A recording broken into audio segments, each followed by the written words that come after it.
Welcome, everybody. My name is Tony Felker, President of the Frisco Chamber of Commerce. I'm joined by Brian Davis,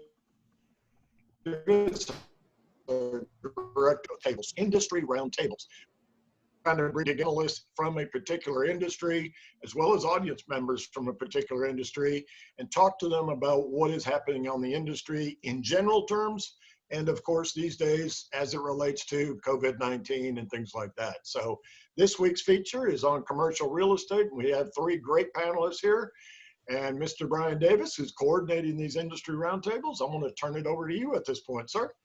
Thank you, Tony. And you broke up a little bit, so I'm not sure if anyone heard who I am, but I'm Brian. I'm with the Frisco Chamber of Commerce as well. I'm the Director of Membership. And I first want to thank our sponsor today, Interactive Football. They are the sponsor for this industry roundtable about commercial real estate. We got three great panelists today. We've got Steve Ewing with Edge Realty Partners, Kristen Kramer with Teague Real Estate Services, and Steve Wentz with Cushman & Wakefield. We appreciate you guys being on. We appreciate the people that are joining us on the webinar and all of you out there that are listening to it as well on our social media sites. Thank you. So just to kind of start out, I just wanted to, now that we're a couple months into this. Love live TV. At least you got those on. Into this, and we're getting businesses are starting to reopen. People are starting to go back to work. I just wanted to get your guys' general sense of what the industry looks like right now as compared to where it was just a couple months ago. And we can go ahead, Kristen, if you want to start us out, that's fine. Ladies first. Well, I'm definitely seeing things slow down a little bit. People are not pulling out of leases that I'm seeing, but they have been asking landlords for some rental help. Landlords have been pretty open to that I'm seeing. But I'm seeing a lot of smaller tenants, less than 5,000, still renewing at this point. So that's been very positive that I'm seeing there. Some of the medical space that I have is very active, so you're seeing a lot of activity in the medical side. That's what I'm seeing. On my side, Brian, I represent a lot of restaurants. Obviously, they've been hit pretty hard. The ones that had the drive-throughs obviously have fared better. The ones that not all my clients are opening up yet with this 25%. The ones that haven't are going to open up on Monday when it goes to 50%. And they've all asked for, just about all of them have asked for some rent abatement. A lot of them are rent deferment, where it's getting deferred until later this year or into 2020. I'm curious, Steve, you mentioned the 25 and 50%. The governor has said phase 2 will kick in no earlier than May 18th, but are they really assuming that's going to happen? I know he's scheduled to speak on Monday. Are they just kind of rolling the dice and preparing for that? They've never really said, they said when it goes to 50%, maybe I misspoke on that. When they said they're ready for it, I know that they're not making any money at 25%, Tony. Barely covering the cost, if that. Barely. But it keeps the employees, most of them are doing it for the employees, what they're doing it for. Hey, Steve, I have a question for you. Go ahead. A restaurant owner brought this up to me yesterday, that they were saying that even when they do allow the 50% to happen, that it really doesn't that their restaurant, it doesn't really affect anything. They're not going to make any money. I mean, it's just, it should help them pay the bills. A lot of landlords are giving them the rent deferment though, so it's helping, obviously. Mm-hmm. Yeah. I think Mr. Wentz, what are you seeing out there? on the commercial office side, just some numbers for you guys, and Kristen, you can kind of echo this or tell me if you think we're off base, but it appears as though on the Class A rent space for April and May, 96% of the landlords received their rent, much to the relief of them. On the Class B side, little bit more, maybe hovering in the 80-ish percentile, and that does make sense when you consider the enterprise companies that are housed in Class A space and the smaller small businesses that are in the Class B space. That doesn't surprise me at all that those are the numbers. To Kristen's point too, in late March, coming up on April, we had some challenges in negotiating rent deferment. As April came through and the landlords got the April checks, and we kind of came up with a program where, listen, this isn't the tenant's fault, it's not the landlord's fault, but let's work at this together. So the proposal we made to landlords, which was very well received, was let us pay the nets, you defer the base rent, and then let's figure out where the restitution comes. If it's amortized, tacked onto the back of the lease with maybe 2 months extension or 3 months extension for 1 month deferral. But I think getting April rent was huge for the landlords. And to see that the May numbers came in very close to the April tells me that the PPP money has come into effect, and the up to 25% they could use for rent is getting put into the rent. So I think a lot of people are starting to see, I don't want to say a light at the end of the tunnel. I think that's a little bit naive, but we are starting to see some movement, at least. So Everybody agree with those sentiments, or what are you guys seeing on the leasing side of things and those modifications? What are you guys seeing in your areas? Go ahead, Kristen. I'm mainly working with buyers and sellers right now. Some of my team members are doing more leases, but as far as the buyers and sellers that I'm working with, there's a lot of buyers out there right now wanting to buy. The sellers are holding on to things right now. They act like they will eventually sell, but they just want to hold on. I think that they're waiting to see what's, when this COVID is going to, with the time, how long it's going to last. And but I think that eventually some of these building owners are going to start struggling because of all of this. And there's going to be a lot more product available for sale in the next few months. But right now, I'm seeing people really just holding on to their properties. But there's a whole lot of buyers out there that want to buy. So I think they're trying to take advantage of lower pricing. So you would advise them to wait then, it sounds like, if they're really wanting to purchase right now. Do what? They should probably wait. You're saying the prices are going to come down if they just wait a little longer. Right. That's what I think. I think on the commercial side, we may be seeing some of the same things. The tenants right now are expecting to see this immediate rent compression. It's too early. It's not going to happen yet. What's happening right now, if you look at your business plan, the only inflexible asset any tenant has is the rent obligation. You can hire, you can fire, you can shrink, you can grow, you can sell. The one thing that's constant is the rent obligation. So we're a bit of a lagging indicator in that we make commitments for 3, 5, 7, 10 plus years. And so with it being such an inflexible asset, I agree with Kristen. I think, and I don't know anything about the capital market side, don't even want to speak to it because I couldn't reference anything to it, but it makes sense to me. And I think we're going to see some parallels on the rent side too. I think the rent compression is going to be happening later, 6, 8 months, a year from now. I think the first thing that's going to hit is we're going to start seeing more sublease space coming online to start with.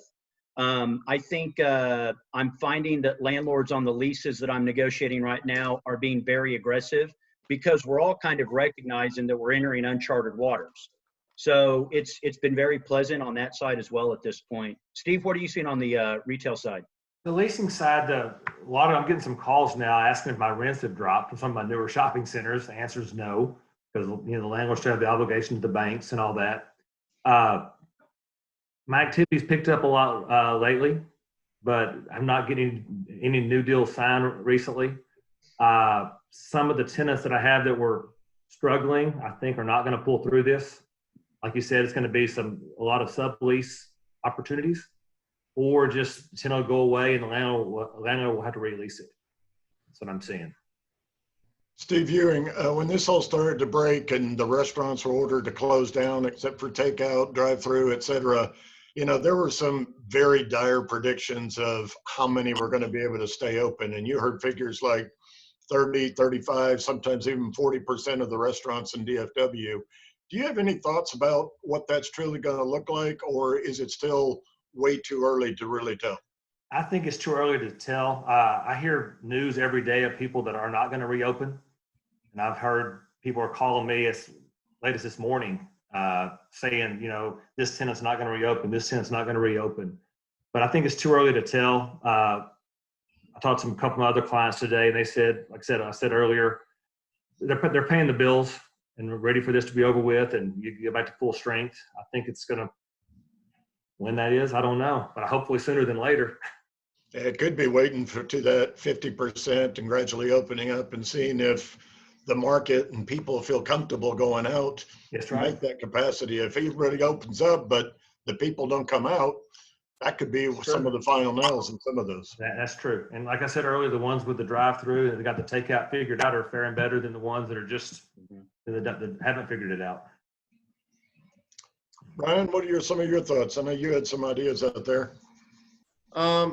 Yeah, so one of the things with the office buildings and all the new social distancing that people are, requiring, all the companies, how do you see that impacting office buildings? I mean, are they going to have to start some of these bigger companies looking at larger space? I've even heard of some of them possibly moving out to the suburban area from the urban areas where they might be able to get larger places there for their people. Have you heard anything about how they're going to make changes around social distancing and the office buildings? I think Kristen, that, you want to start? yeah, this is the social distancing and the separating is going to totally change the way that people design their offices, and it's going to change how they're having to redesign. Yesterday I was in a board meeting, and it was my first in-person board meeting that I was in, and we had to sit every other chair, and then the other half of the board had to call in. So I was sitting in the boardroom thinking, how is this going to change board meetings from now on? And how are people going to redesign their office to be able to have in-person board meetings? So it was just, it's just interesting how this is going to change. But I think that, the densely packed work places are definitely going to have to go away. People are going to need to separate themselves. I think that this will be a great opportunity for co-working places to be able to have extra space for these large corporations that need to spread out, so they can go to a co-working, and the co-working places can house some of these dispersed workers, so they can spread out from there as well. So that's what I'm seeing. So I would add to that with a little bit of a contrarian view. I want somebody to tell me that once we have a vaccine, that we're still going to social distance. I don't buy it for a moment. That's only me talking. We were built to be relational. We were built for fellowship. We do not like our liberties being trampled upon. That being said, there's got to be a smart way to roll this thing out. And I will tell you, I will send you guys, if you haven't seen it yet, kind of our Cushman and Wakefield Safe 6 on. There you go. Tony, share that with anybody throughout the chamber. And it's about how to prepare the building, how to prepare the premises. And Kristen's nailing it. It could be as much as putting people at home to work. It could be as much as going on work shifts, an A/B shift. From the office perspective, it really depends on who you ask and what the company is and what their culture is. I have a 35-person small business, and they're basically saying, hey, listen, we're not saying we're not treading water, but we're saying we're not being productive. We have a good culture in our office, and I can't wait to get everybody back in the office. Yeah. Then I've got a smaller company that does computer software development. Well, what do those folks do? They get in every day, get in front of their computer, put their earbuds in, and they just work. So he's getting great results and feedback from working at the house, whereas the other firm wasn't. So I think there's going to be a mixed bag. It's going to depend on leadership, culture, how the company is set up. And then we may see a number of large enterprise companies, Fortune 1000 and such, that who knows how much of that workforce is going to come back, to be determined. Well, and you raise a great point in the fact that, knee-jerk reactions. We're going through this, and does your whole world in real estate, office planning and all that, do you change everything based upon something that, while it's gone on far too long, that we want it to be, but let's face it, in the near term, we get a vaccine in a year, you can't change the whole model based upon a temporary disruption in how things do. So that kind of puts you in a limbo position there Mr. Ewing, what are your thoughts on that? Especially, I was wondering if every restaurant you're dealing with now is putting in a drive-through and to-go stations all over the place. A lot of them would love to have drive-throughs, but a lot of the cities wouldn't let us have drive-throughs. But the ones that got them are doing, like I said, are doing better. They're talking about, all the safety measures from the screens to the face mask and all that bit. And in our office, like Steve said, I need our company at Edge Realty needs that camaraderie, that teamwork. So we're going to an A/B schedule now at our office, which I don't really like, but I understand. And hopefully, it works out. And hopefully you're with the ones that are A/B, that you like the ones that are on your A schedule, and vice versa. You can't retrade the teams here at a certain I've point? tried that already, and then hopefully I'll get some more people I'm on the A group. Hopefully I get some more people on the A group with me, so we'll see. And obviously I'll trade like a little trade there, yeah. Kristen, what are your thoughts on all of that? Yeah, I hate it. I hate it all. I don't want this to always be this way. And I agree with Steve. I don't think it will. I think that it's going to take a gradual, it's going to take time for people to get back to what we used to be like. I don't know that we're going to ever get back to 100% of it, but I believe that we'll get back to 90%. And I think people are just be a little bit more cautious from now on. And like I said, I think that the co-working places are a great temporary spot for people to go to if they need to separate at this point in time, and so they don't have to completely change up their office for permanently.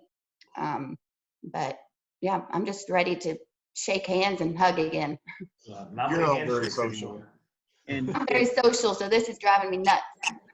and Brian, to add on to your point, I do not see companies adding 18 to 20% on their bottom line rent spend to accommodate the workforce, but rather find a way to work on the work scheduling on how they're going to shift. And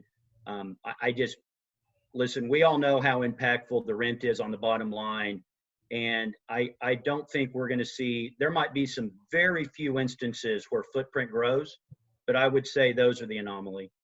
Yeah, I had read considering call centers, things like that. How would they handle something like that if they're looking to maybe spread them out or something of that nature? So that's where I think there was that question of, will they have to get larger space, maybe move somewhere else and expand? But I see two call centers, yes.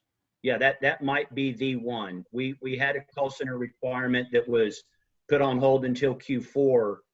But it was kicked off at the last week of March, and the whole idea was incorporating the 6-foot separation. So we were looking for 112 seats and pure call center, so 10 per 1,000. Yet we were going to end up having to take 12, 15, 18, maybe 20-ish thousand square feet. Yes, the call centers, that's going to be a tricky one. So I'm curious if for those people that are in the market right now, and I'm not sure if you can tell us if you're seeing a big drop in this, but those that are out there looking for office and retail space, what advice would you give to tenants right now, and then on the flip side, the landlords as well? I agree with Steve. I think we're going to start seeing a lot of subleases come up. We're not seeing a whole lot of them yet, but I think that in the next few months there'll be quite a few of them, and this will be an opportunity for tenants to have lower rental rates, more flexible terms, smaller terms. So I think that there'll be a good market for that, for someone, especially a new tenant entering into the market. This is a good opportunity for them to start out with it in a sublease. So. What about the lease terms, long, short? And before you guys answer that, I want to remind our audience, I know there are folks in the real estate market listening in, so I would encourage you guys to offer up your own comments, post some questions, ask these experts. But what do you guys see in terms of lease lengths? Are they going to get a lot shorter if you're negotiating? Are you going to go for short leases, or do you take advantage maybe of reduced rates at some point in time and stretch it on out? What are some changes you see in that area? My clients are still going for the average 10-year lease. On the landlord side, I haven't really talked about terms yet. A lot of my landlords are going back to the tenants now and trying to get some exclusives taken out of the leases. If they're giving them some rent deferrals or trying to get some exclusives taken out, because once the tenants go out, other tenants go into percentage rent. It hurts the overall center. They're trying to, if we give you this, will you give us this back? So this kind of landlord's trying to use that leverage. But we haven't really talked length of terms yet, Tony. I would say that one of the primary jobs that Steve and Kristen and I have is to marry up a lease obligation with the business plan. If the two aren't synergistic, you're already starting off on the wrong foot.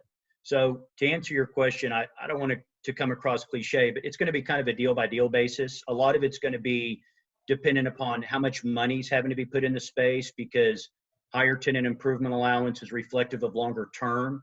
But we've kind of already been in that world prior to this with these new construction costs, and the way businesses can pivot now so quickly. The truth of the matter is, I don't know that you can go to a CEO and ask him where the company's going to be in 5 years anymore anyway. So in some respects, we've dealt with some of those dynamics for this, the last several years. But Tony, to your point, it is absolutely a sensitive issue. It should be a sensitive issue going forward. Very good. Very good. I know one of the things that Frisco, all the partnerships that make Frisco what it is, we're already looking at the future and tracking as we open up, and certain metrics that we're looking at and tracking on a weekly, on a monthly basis. As far as absorption of commercial space, retail, office space, occupancy levels, future construction, where do you guys see that trend going? I mean, retail was at 94, 95% occupancy here in Frisco. I'm not sure exactly. You guys have a better feel, probably, all three of you probably, on office space, but where do you see occupancy levels going, and is that going to create any hardships for city and other people looking at revenue from these areas? Yeah, I think on that, I think we're going to lose a lot of the boxes. And I know the city gets a lot of revenue off that. The guys that are active and making money now is the grocery stores, and the cities don't make money off the grocery stores, the taxes and all. I just see a lot of vacancies coming online, Tony. I do. I think a lot of the national guys are not gonna pull through it. We're gonna have a lot of vacancies, including on the national level, not just. That's what I mean, national, yes. Yeah, we always talk about the about national tenants, mom and pop, but this is a major deal. So very good, Mr. Wentz. I would say what I said in the last recession. There's not a better state and a better region in the country to be in going through this than where we are right now.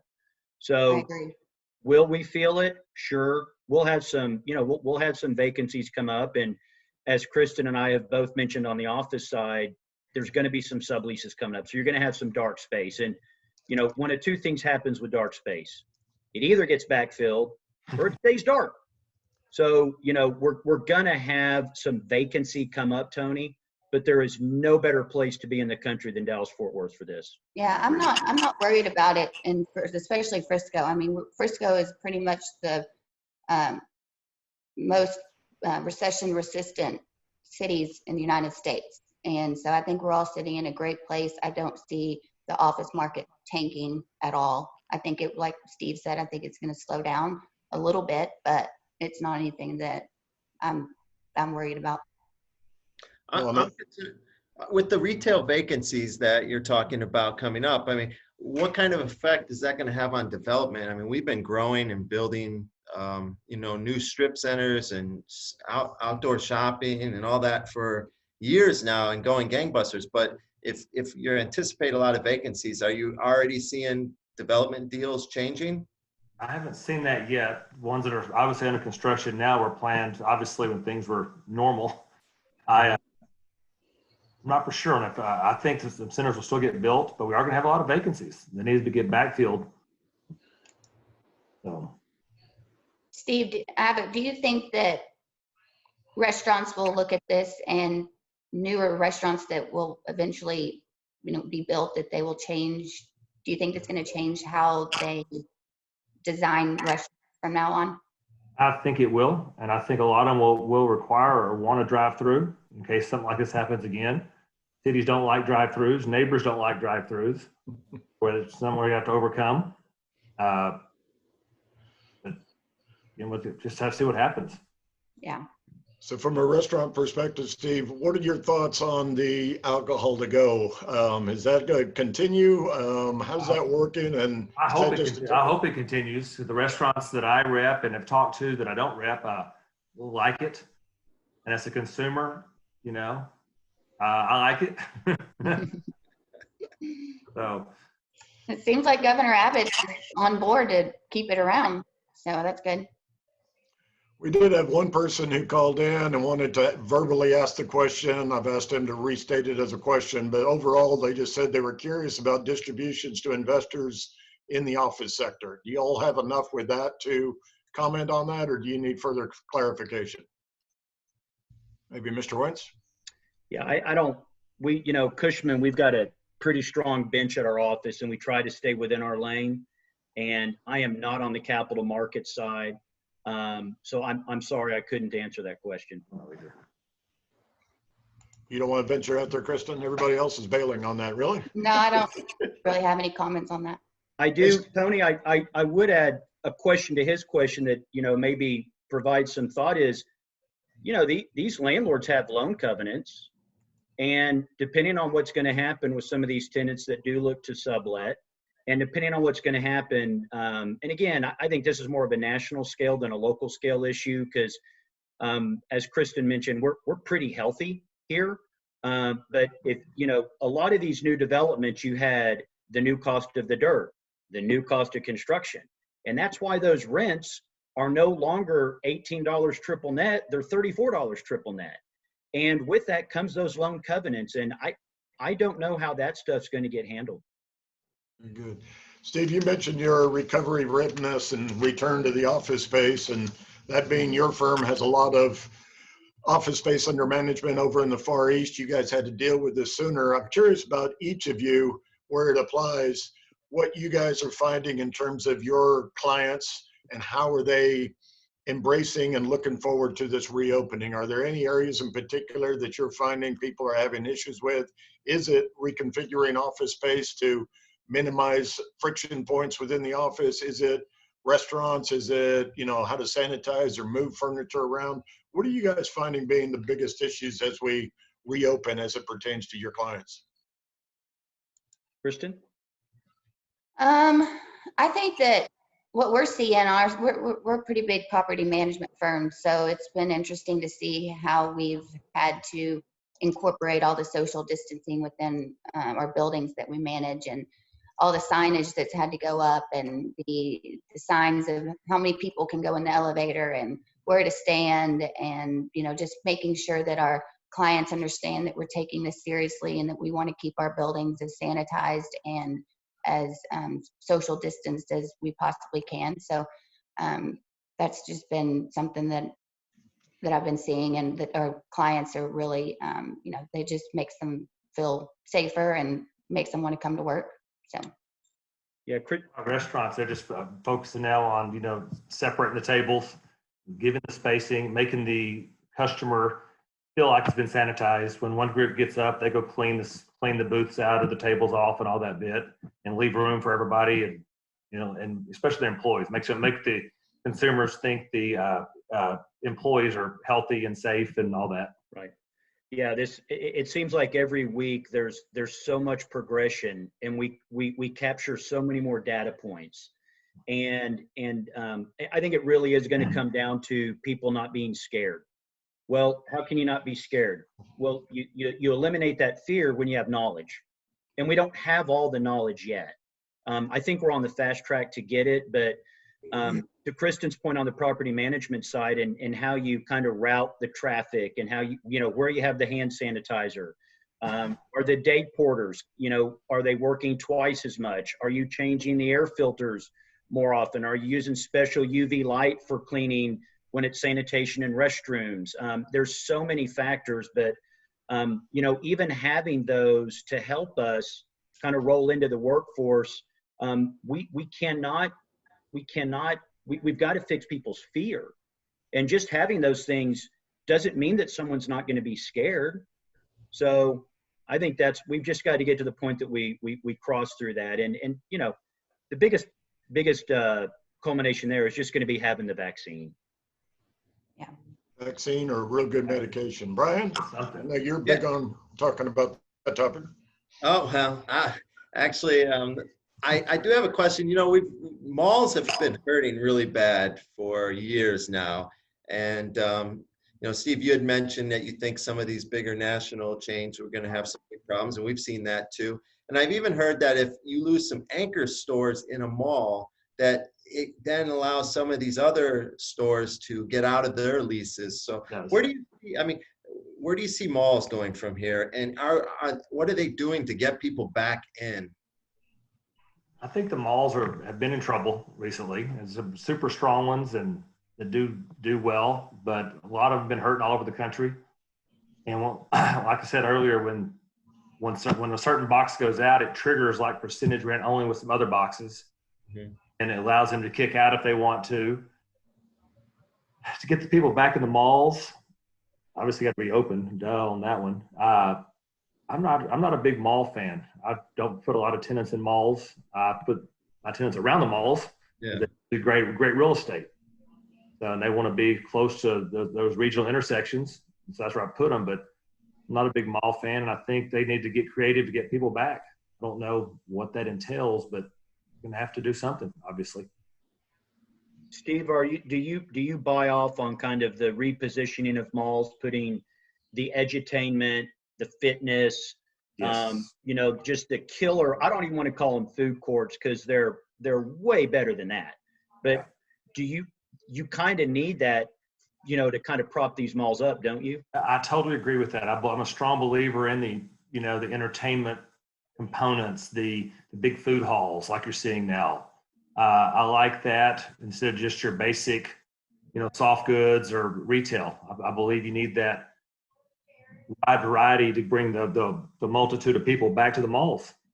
Got to get creative on it. And I'm just obviously I rep all these restaurants, and I'm a strong believer in restaurants, and our company does, you know, a lot of entertainment uses. And yet the irony of it is here at Stonebridge Center, we bring in an entertainment venue to go into the mall, and they've been shut down. And we got a hotel that we bring in to renovate the mall, and now they're shut down. So we hope those are short-term issues, but the overall concept I hear you on. So Kristen, any thoughts on any of that? I just hate that Kidzania is closed, especially they just opened, and I hate that for them. And I hate that for the Hyatt too, but. Yeah. And Brian, we have a question out there, don't we? Well, I think that was the question that you asked earlier. Let me see. A vaccine is being addressed, however, with the fastest estimate to a commercial vaccine being approved for mass use being about 1 to 1.5 years away. What is the board's prediction for office markets if a second wave of virus or mutated new virus comes about in the next 12 to 24 months and we have another shutdown? What can office owners do to hedge this risk? Okay, that is a new question. Who's going to take that first one? That is that's heady stuff, and part of the reason is I think there could be a second wave. I don't know if there will or won't be, but there's no reason to think that there couldn't be the possibility of a second wave. And that changes everything altogether again. And you know, it's kind of that fine line we're trying to balance right now between people being able to provide for their family and staying safe. And where's the marriage between the two? I don't think we can go too much longer with the stay at home. But maybe there can be concessions made relative to if you have pre-existing conditions, or someone in your home has pre-existing conditions, or you take care of an elderly parent that might just live right around the corner from you. And in those regards, I think we just kind of need to, you know, kind of encourage those people to stay home regardless. Whatever plan we do, if we start going back out into the public, it needs to be with diligence and thought behind it. I've seen so many news clips of people partying out in parking lots where there is no social distancing, and it will wreck everything we've been trying to build. Steve Ewing, we did have another comment in the chat section, and I'm just going to read this one verbatim because this is your area and not necessarily mine. On restaurants, what do you expect to see in terms of LL rent collections, percentage of actual versus owed in May, June versus April? I can speak from experience from my tenants. A lot of my tenants are asking for 50% rent reduction. A lot of the landlords are coming back and just deferring it, like, and then paying it back either 2020 or amortizing the deferred rent each month in 2021. But the landlords are getting less rent. Some of the national retailers have just quit paying. The Rosses of the world, they're just not paying. And we're seeing more and more bankruptcy notifications from major retailers as well. And, we expect that's restructuring and restructure and negotiate the debt. But some point in time, based upon what I'm hearing from you guys are indicating a lot of these national companies just may say it's not worth it and turn out the lights. Hopefully not many, but some of them are going to do that. Sure. And some of the banks are working with the landlords too. What I'm hearing from some of my landlords, the banks are giving them 6 months of interest only loans to help them when they're not collecting rent right now or less rent. And some of them are doing, I've heard 3 months interest only from the banks to the landlords, which obviously helps. They can pass that on to the tenants. Okay. Brian, you have anything to add? We probably have about a little over 5 minutes or so. We want to give everybody some time to give those incredible closing statements that is going to save the commercial real estate world and have everybody leaving here feeling good and positive.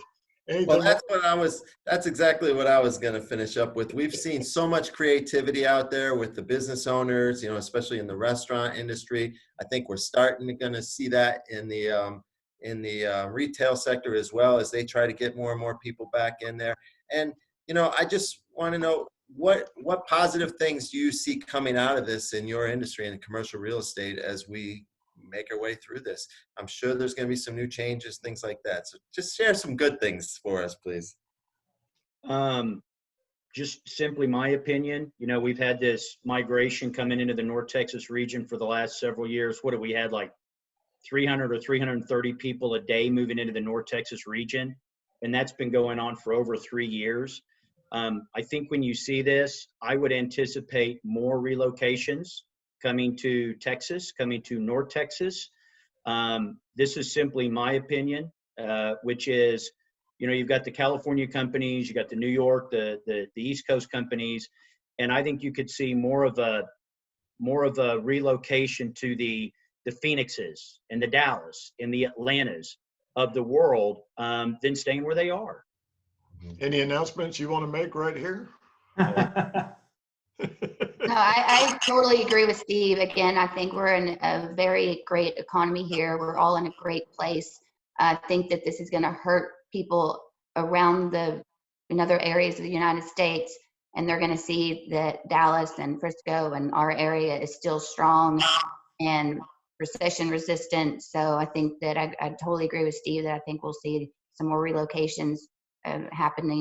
I think that also developers are going to take this time to benefit from the lower construction costs, because this is definitely going to lower construction costs. So I think that we'll see developers develop here and take advantage of that. So. I agree with all that. I believe that no other place I'd rather be than in this region. My national restaurant clients were talking to some today. They said, hey, if anybody starts to go out and I can absorb more spaces, we want to expand more into your region. I think we're going to be fine, and hopefully sooner than later. And this is a good place to be. We're going to be all right. That's a positive news. Well, in case anybody wants to know, I am in the t-shirt, but we're actually promoting the fact that Denton County has a grant program that they've rolled out starting yesterday. So if any of you have businesses in the Denton County area that have been closed down, that have had substantial losses this year versus last year, please have them check that out. They can go to dentoncounty.gov/open and get all the information, but we want to make certain everybody in Denton County. I just had one other thought really quickly. Can you guys just kind of share what geographic region you guys really cover? I think some of you are a little bit more focused, some of you are more broad. as we look at, especially here in Frisco, straddling 2 counties, different cities having different success in battling the virus, how are you guys handling it from community to community, county to county? Is that, I mean, it's got to be frustrating, but at the end of the day, is it really hampering your business in any way? Steve Ewing? Most of my stuff is in Denton and Collin County.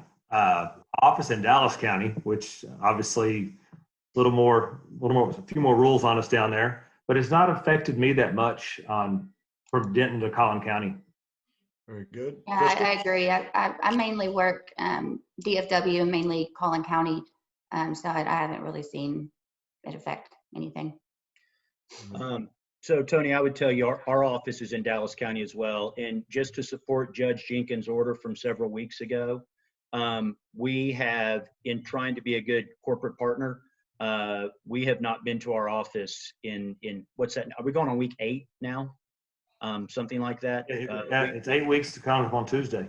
Yeah, we've not been to the office. I will tell you, it's not that we can't get done work remotely. We can get work done remotely. It's simply, I'm not near as effective as when I'm in the office with my partners. There's a lot of collaboration and teamwork that goes on in our industry for us to best serve our clients. And having everybody remote, you know, it's kind of like I mentioned earlier with the guy with the 35-person shop that said, yes, we're successfully treading water, but we're not being as productive. And I can't wait till we can get everybody back into the office. I thought that was your office. We saw your office workers wandering around there earlier, right? Right. We have a little more than 35 people in our office, just a tad. Any other final comments here? And then I want to throw it to Brian to let him close things up. So we're good? I would just say, you know, and I think I mentioned this on a previous call a few weeks ago. Kristen and Steve and I work with a lot of different municipalities, and you guys are very active. You're at the tip of the spear on trying to educate your chamber members. I hope they're getting a lot out of this kind of stuff, and I hope they really appreciate the leadership that you guys show. Very good. We appreciate that and trying to get it up. And I want to give kudos to all of our leadership in our city because they're trying to follow the rules, do the smart things, but also get business up and running as quickly as possible, and still listen and like I said, obey the rules and following the intent, but at the same time, get business up as quickly as possible. And Steve Ewing is just biting at the bit to say something over there. I was going to be kind of a smart mouth there, but it is interesting. And I was thinking earlier when Kristen was talking about companies coming here, all of you mentioned that, you know, so much of this has been talked about becoming political, but at the end of the day, you know, it is going to have economic issues on how we dealt with certain things and how people perceive different areas. And that is going to be a factor that's going to come down. So before I turn it over to Brian, I just want to thank the 3 of you being out there. Continue to keep us posted on what you hear, how we can help the business community, and thank you guys. And Brian, I'll turn it back over to you to close this out. Yeah, I just wanted to thank you guys again for joining us. We appreciate your insights. We're having these industry roundtables every Thursday at 2. The idea is really to bring some information out there to the people that it's affecting the most, and to get experts like yourself out here to answer questions I'm sure they all have and maybe just don't have the resources right now to get those answered. So we appreciate your time today. I appreciate all the people that are joining us online as well. Thank you. And also our sponsor, Interactive Football. Thank you. So check them out. They're doing some great stuff that, given the circumstances we're in, it's even got additional applications given where we're at right now. So check out Interactive Football and Kevin Thompson there. He's a good guy. So, all right. And remember, we are. Thanks for having us. Yeah, thank you guys. Thank you. you.